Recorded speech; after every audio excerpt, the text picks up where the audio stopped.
Miss হবে না আপনার পছন্দের টিভি শো। দেখুন জি5 অ্যাপে একদম ফ্রি।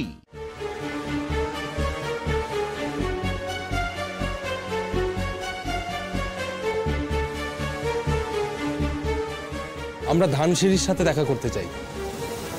হ্যাঁ, এই যে ইনি ধানসিঁড়ি চক্রবর্তীর হাজবেন্ড। ও নমস্কার।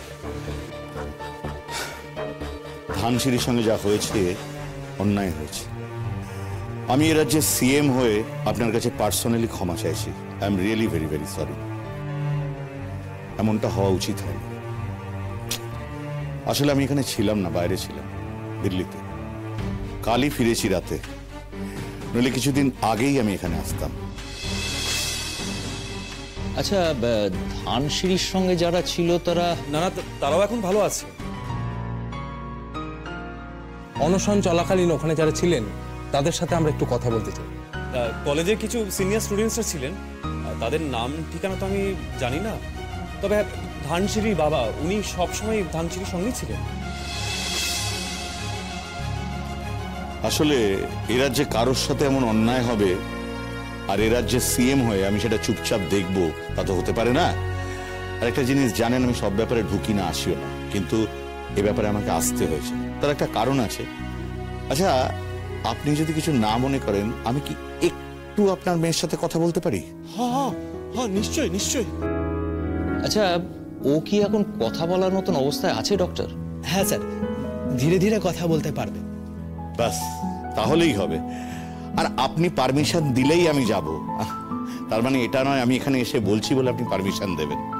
আপনি না দিলে আমি অন্য আরেকদিন আসবো।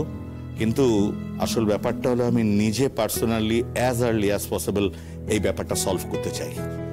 আপনি যান স্যার, আশা করি কোনো অসুবিধা হবে না। আর হ্যাঁ, সব স্টুডেন্টের চিকিৎসার ভার আমরাই নেব। হ্যাঁ, আমিও সে কথাই বলতে এসেছি। আসুন স্যার, আসুন। কেবিনটা কোন দিকে? আসুন স্যার, আমি নিয়ে যাচ্ছি। আসুন প্লিজ, আসুন আসুন প্লিজ, আসুন। হঠাৎ করে প্রিন্সিপাল স্যার নিজের মতখান বদলাই এল। তারপর সায়ন রায় উনি রাস্তায় আমাকে হুমকি দিয়েছিলেন। আমরা থানায় গেছি স্যার, কিন্তু সেখানে কোনো সুরাহা হয় নাই। তারপর বাধ্য হইয়া আমি অনুসরণ করছি।